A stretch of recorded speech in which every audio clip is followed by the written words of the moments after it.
233페이지 맞죠? 제가 그것도 페이지 잘못 적은 거 아니야? 맞네. 다행이다.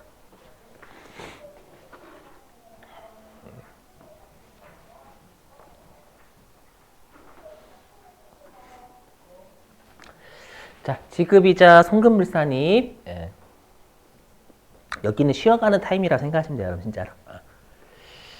자, 뭐냐면은요, 우리가 지급이자는 이자를 주는 거니까 이자 비용 얘기합니다. 그래서 다음에 이자는 세법에서 송금으로 인정하지 않겠다라는 거예요.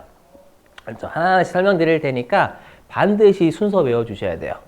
이 순서. 왜 외워주셔야 되냐면 시험에 말문제 진짜 많이 냈어요. 순서 이거 하는 거. 알죠? 왜냐면 이 순서대로 부인하거든. 이 순서대로. 알죠? 그래서 꼭 순서를 암기하시는 거 권장. 자, 그럼 하나하나씩 설명할게요. 2번은 별로 안 중요합니다. 여러분 2번하고 3번은 많이 좀 안 중요합니다. 자, 일단 1번부터 해보죠. 채권자, 불명, 사채이자. 자, 234페이지.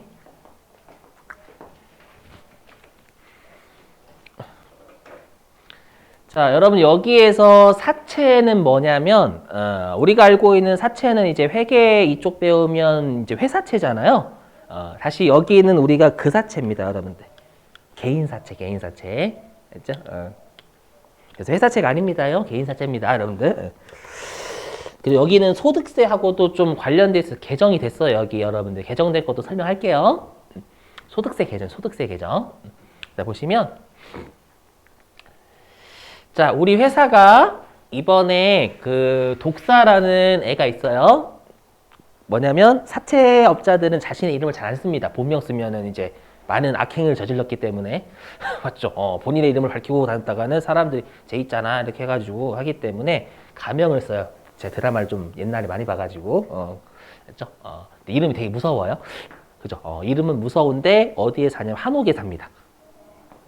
너무 옛날이라서 그런가? 지금 요즘은 잘 못 봐서 그런데 막 옛날에는 막 이렇게 뒷짐지고 한옥에서 저고리 흰색 저고리 입고 이렇게 다녀요. 좀 되게 깔끔하게.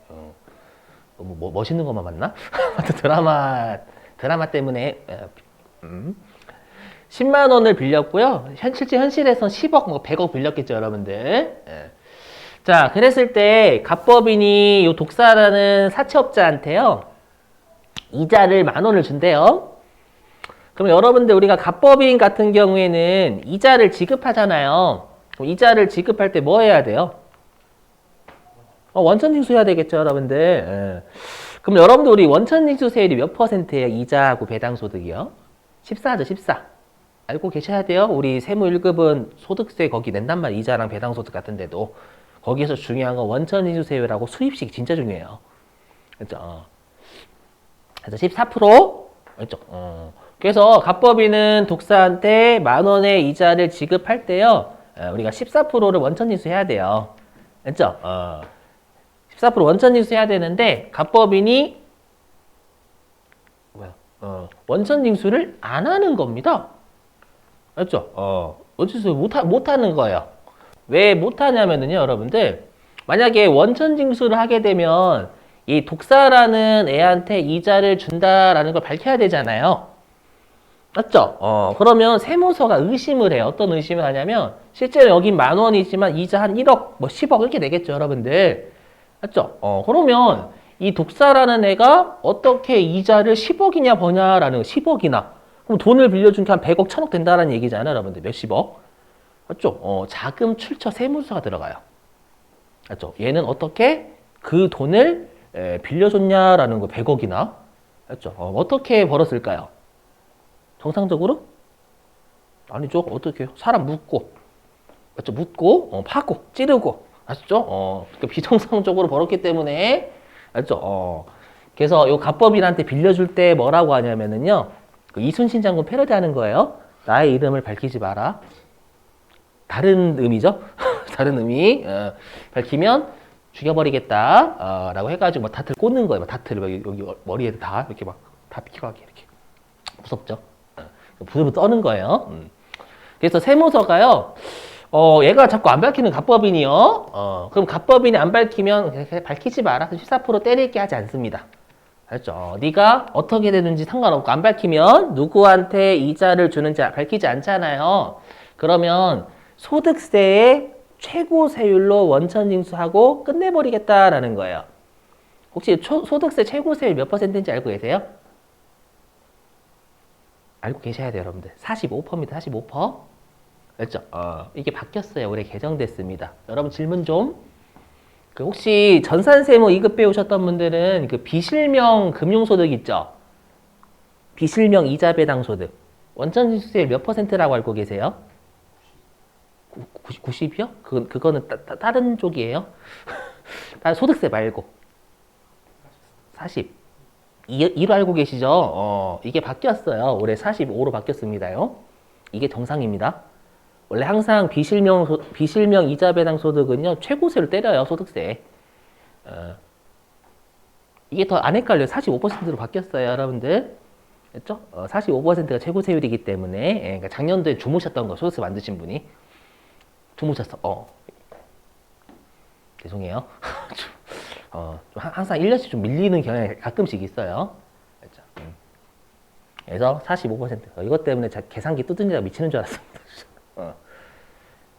외우시고, 그럼 여기에다가 다시 지방소득세가 10%더 붙죠. 그렇죠? 그래서 49.5%로 다 때려버리겠다라는 거예요. 그래서 이렇게 최고 세율로 원천징수 당하기 싫으면 밝혀내라는 거예요. 14% 원천징수 당하고 싶으면. 알죠? 자, 그럼 이제 분계 보실게요. 분계. 네. 그러면 장부에는 회사는 이렇게 처리했겠죠. 어떻게 처리했을 거냐면 차변에 이거 못 고쳤네 모르고 제가 계산기 49.5% 바뀌다 보니까 FM대로 하면 자, 이자 비용은 총 10,000원이 발생했죠. 됐죠? 10,000원이 발생했는데 실제로 독사한테는 5,050원만 줄 거예요. 50.5% 나머지 주고 나머지는 우리가 예수금 이렇게 떨었겠죠? 4,950원 49.5% 되셨어요? 이렇게? 근데 세법은 이거 어떻게 보냐면 야, 이 10,000원의 이자는 누구한테 주는지 밝히지 못하잖아. 이 쓰레기야. 알죠? 전부 다 송금으로 인정하지 않을까? 영원히 부당하게. 알죠? 부당한 유출로 해석하는 거예요. 10,000원의 이자를 원래 줘야 된다라는 걸. 그래서 여기 사회유출 오는 거예요. 되시겠죠? 사회유출. 그렇죠? 영원히 송금으로 인정하지 않겠다. 누군지 밝히지 못하니까. 근데 여러분 주의하실 게 뭐냐면 이 5,050원은 누구한테 줘요? 얘한테 주죠. 독사라니 사채업자한테 나가는 거고. 그 다음에 요 예수금은 누구한테 나가요? 그죠? 국가, 세무사한테 가잖아요. 그렇기 때문에 귀속자가 다르죠. 한 명은 상대방을 밝히지 못하는 이자가 5,050원.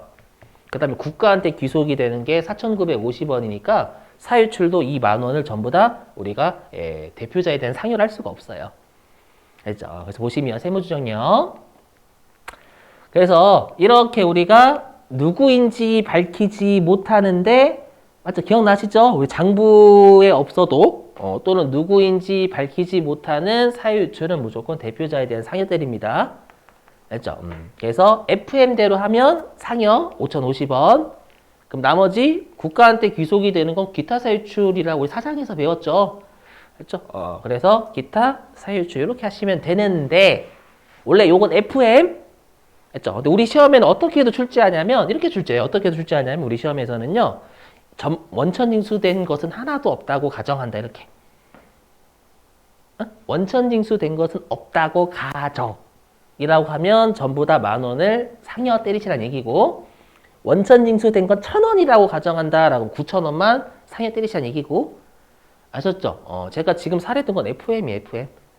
알죠? 그러니까 문구를 좀 확인 잘 해주셔야 돼. 채권자 부분명 사채 이자는요.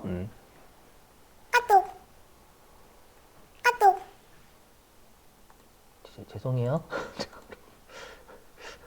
네, 깜짝이야. 다 나와서 이거 녹화되고 있을 건데 보시면 자 됐고요. 그 다음에 여기 이거는 바로 설명할게 뭐냐면 이거 이 비실명 채권증권 이자 있죠. 얘는 시험에 거진 안 나오는 게 채권자 불분명 사채이자랑 같아서 그래요. 뭐냐면 여기 있는 비실명 채권증권의 이자는 내가 사채를 발행하는 회사예요. 사채를 발행하는 회사. 회사채. 이번 회사채예요. 회사채를 발행하는데 이자를 주는 상대방을 못 밝히는 거예요. 맞죠? 그래서 이 채권자 불분명 사채이자 똑같아요. 됐죠? 내가 첫 번째 채권자 불분명 사채이자는 사채업자한테 빌린 거고, 됐죠? 두 번째는 내가 회사채를 발행을 했는데 누구한테 이자 주는지 안 밝히는 거예요. 똑같아요. 그렇죠? 그래서 아마 어떻게 돼 있냐면 교재에도 235페이지 맨 위에 있죠. 비실명 채권증권의 이자는 2번이 핵심이에요. 소득 처분은 채권자 불분명 사채이자하고 같다. 그렇죠? 그래서 시험 얘는 내지도 않아요, 여러분들. 순서만 외우시면 돼요. 순서만. 예.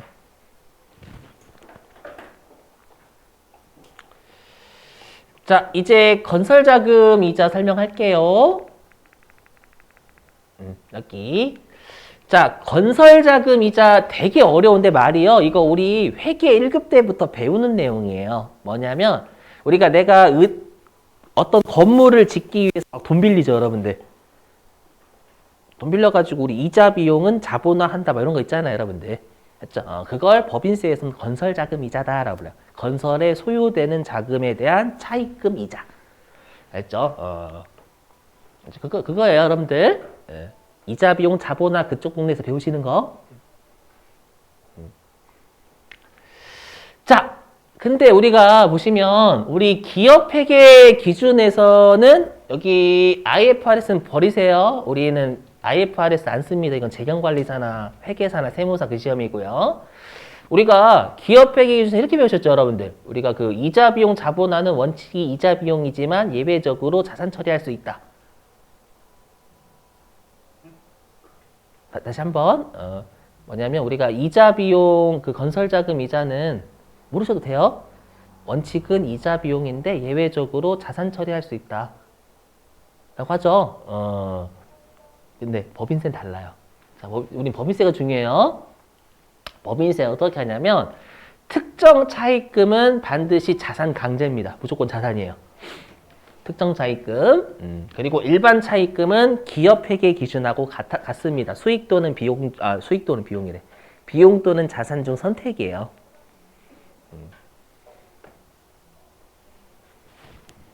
그래서 송금산입은 비용이란 얘기입니다, 여러분들. 자, 자산이나 비용 중 선택. 그럼 특정 차입금이 뭐고 일반 차입금 뭐냐면 특정 차입금 말 그대로 특정한 자산 있죠, 여기. 예. 우리가 차입을 할 때 이 자산을 취득하기 위해서 빌린 차입금 있죠. 그게 명확한 걸 우리가 특정 차입금이라고 불러요. 알죠? 그럼 세법은 이런 거예요. 법인세는 야, 해당 자산을 취득하기 위해서 돈을 빌렸으면 그 이자는 취득부대 비용이잖아. 자산이야, 무조건. 비용 안 된다. 요거의 특정 차입금. 했죠? 일반 차입금은 특정 차입금이 아니면 다 일반 차입금이라고 불러요, 여러분들. 우리 시험은 분명히 특정 차입금 냅니다. 세무 중에 나오게. 그죠? 이거 좀 기억하시고. 자산 강제라는 거 특정 차입금이요.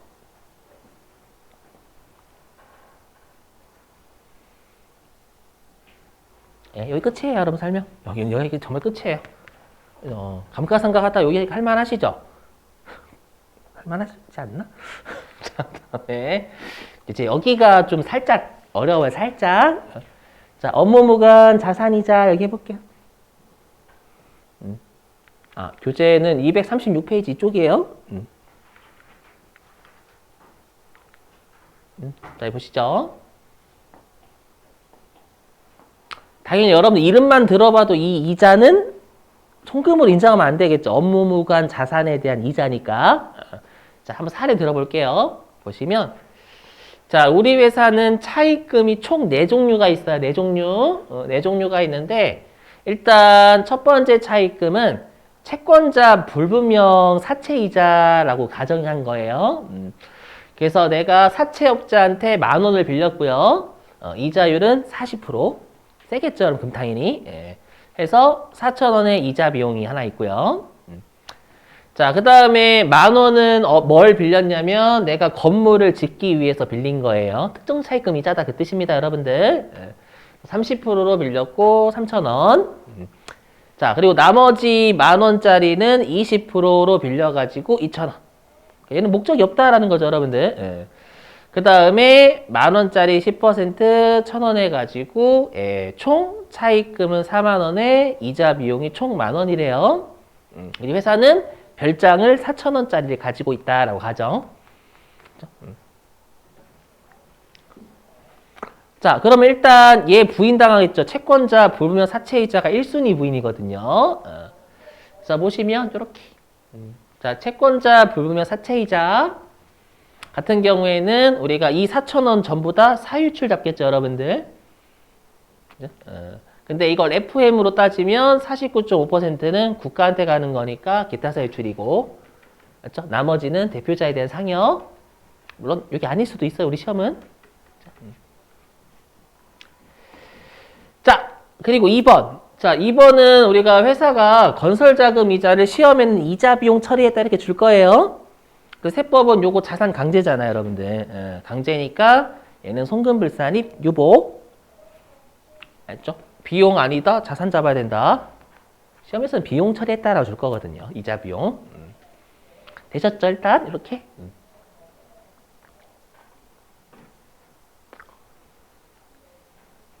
이제 업무무관 자산 이자입니다. 보시면 저기 업무무관 자산인 별장이 있죠, 별장. 근데 우리가 일단은 중요한 게 뭐냐면 여러분들 실제로 우리가 별장을요, 회사가 회사 돈 가지고 별장을 샀을까요? 아니면 은행에서 돈 빌려서 별장을 샀을까요? 아니면 모를까요? 1번, 2번, 3번 중에 찍어보세요. 별장을 회사 돈 가지고 샀다 1번, 돈 빌려서 샀다 2번, 3번 모른다. 몰라요. 저도 어떻게 합니까? 맞죠? 그 사람만 알겠지. 별장 산 사람만, 대표이사가. 맞죠? 근데 세법은요, 여기 있는 업무무관 자산 쪽 있죠? 이 업무무관 자산, 별장을 가지고 있는 게 너무 꼴보기 싫은 거예요. 꼴보기 싫어요.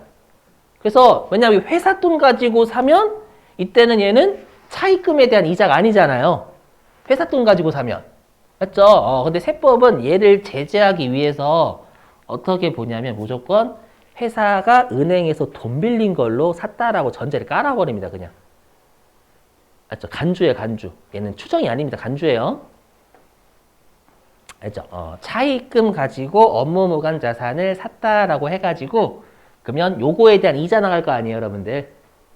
맞죠? 그 이자를 계산해서 부인시켜버리겠다라는 거예요. 송금불산입으로. 무조건 이렇게 해요. 알죠? 자, 근데 문제가 있는 게 뭐냐면 그러면 우리가 이 4만 원의 차입금 가지고 업무무관 자산을 4,000원 짜리를 샀다라고 가정을 할 수는 없어요.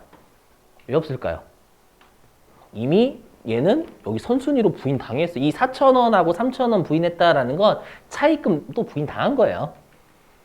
이해되세요? 선순위로 부인 당했는데 다시 이 차입금 4만 원 전체 가지고 4,000원짜리 별장 샀다라고 하면 이중부인이에요, 이중부인. 그래서 아까 했던 선순위 부인액은 우리가 후순위 할 때 제외한다라는 계속 도용이 되는 거예요. 그렇죠? 그래서 보시면 여기 그래서 이렇게 선순위로 부인된 건 나중에 업무무관 자산 할 때는 제외시켜요.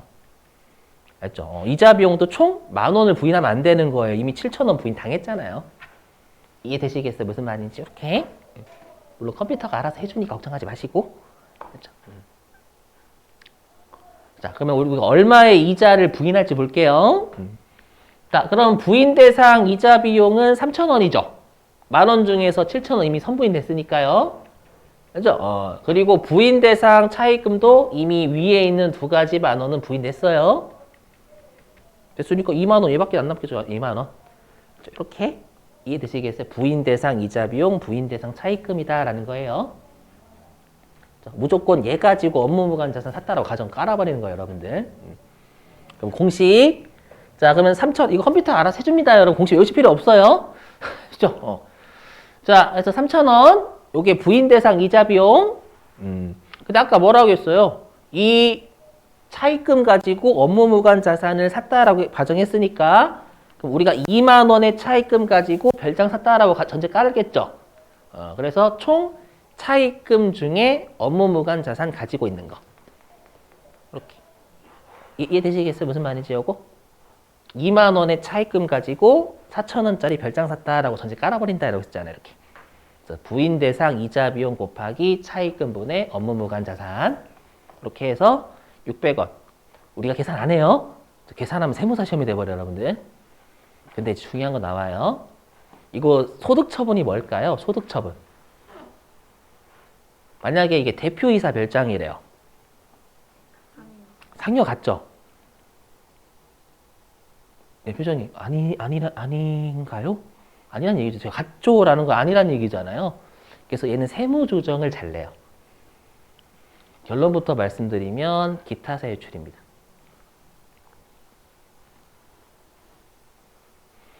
그래서 여길 잘 내요. 무조건 기타 사유출로 처리하는 거 내면 얘가 무조건 답으로 여러분 적으세요. 무조건 기타 사유출로 처리하지 않는 것은 하면 얘입니다. 무조건. 얘로 답을 많이 하세요. 실제로. 대표이사 별장이니까 상여 같거든요.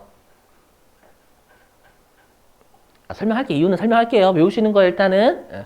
자, 왜 그러냐면은 얘 때문에 그래. 얘 때문에. 여기 얘 때문에 그래. 일단 무조건 차입금 가지고 업무무관 자산을 샀다라고 전제를 무조건 깔았죠. 근데 회사가 만약에 차입금 가지고 안 썼으면 이건 하면 안 되는 과정이에요. 이렇게 했죠. 그래서 이미 여기에서 얘를 한번 두드려 팼다라고 생각을 하는 거예요. 알죠? 그래서 비현실적인 전제를 깔아버렸잖아요. 그래서 여기서 한번 제재를 때렸으니까 또 때리지 말자. 기타 사유출 이렇게. 무슨 말인지 이해되시겠어요? 그래서 기타 사유출이 그래서 어려워요. 여기가. 그래서 세무 좀 조심하실게요. 여기. 그래서 업무무관 자산 이자는 기타 사유출이에요. 여러분들. 조심하실게요. 여러분 아셨죠?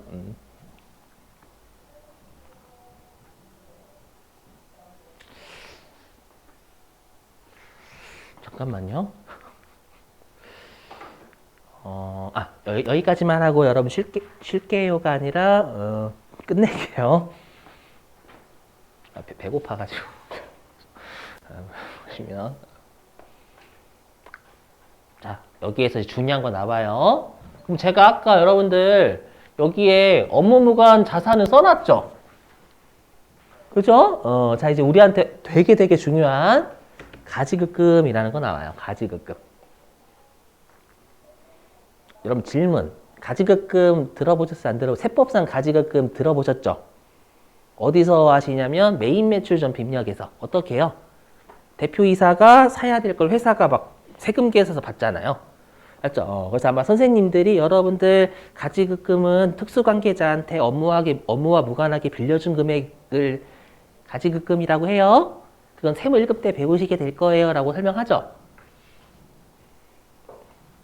안 하는가 보다.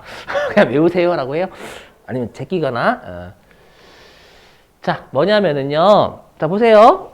여기다 쓸게요. 이 가지급금이 뭐냐면 좀 이따는 아니고 내일 이어서 할게요. 시간이 좀 애매하네요. 특수관계자에 대해서요. 우리가 업무와 무관하게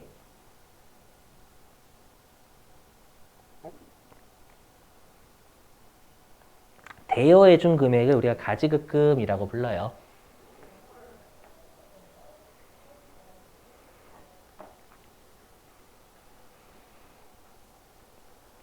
세법상 용어예요. 회계상 가지급금하고 세법상 가지급금 다른 말이에요. 다른 말. 그럼 가지급금은 업무무관 자산 맞아요? 아니에요? 맞죠? 여기 업무무관 대여금, 업무무관 자산. 맞죠? 근데 왜 업무무관 자산하고 가지급금을 구분을 왜 하냐면은요. 업무무관 자산은 지금 하는 구장에서만 제재 때려요. 구장에서만. 근데 가지급금은 지금 하는 구장뿐만 아니라 12장에서 또 때려요. 그래서 이 가지급금 12장에서 또 나와요, 여러분들. 알죠? 그래서 구분하는 거예요, 둘은. 둘은 성격은 똑같은데 한쪽 놈은 무관자산 이쪽만 제재하고 가지급금은 다른 동네에서 또 제재하거든요. 알죠? 그것 때문에 그래요. 자, 그 다음에 여기에 적수를 씁니다. 여러분, 적수. 자, 결론부터 말씀드릴게요. 적수는 세법이 구해줍니다. 컴퓨터가 구해줘요. 그죠? 근데 이렇게 설명하면 여러분들이 그러니까 적수가 뭔지 설명하긴 할게요. 뭐냐면, 자, 이거 듣고 버리셔도 돼요. 앞으로 요 적수 입력하는 게 한 두세 개 될 거예요. 아마 여러분들. 이게 뭐냐면, 내가 만약에 2023년 1월 1일에 보증금을요, 2억을 수령했고요. 정기예금 이자율은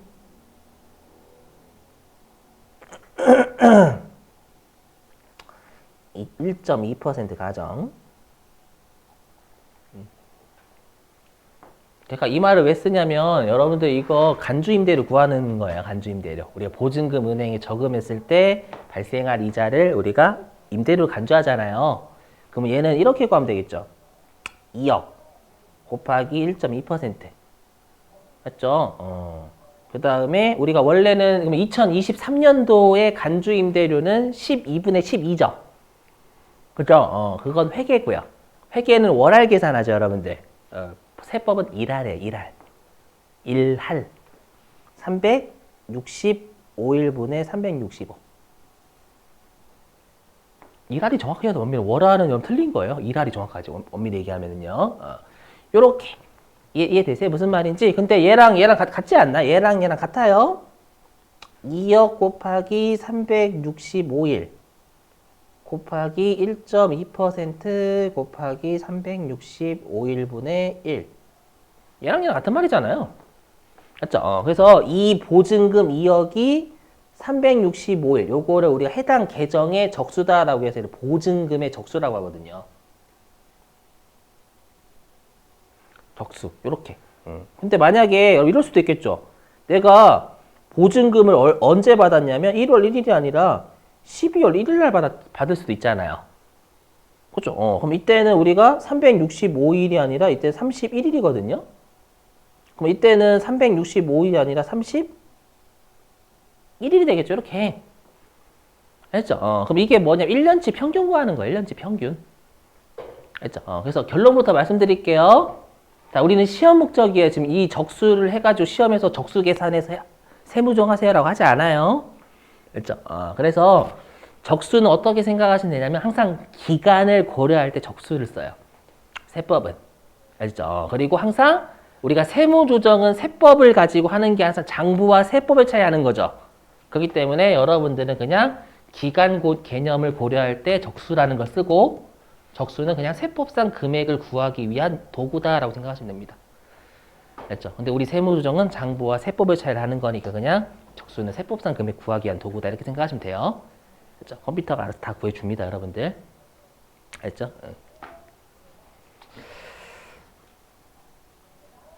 어떡하지? 잠깐만요. 여기서부터는 내일 할게요, 여러분들. 자, 오늘 여기까지 하고요. 숙제 좀만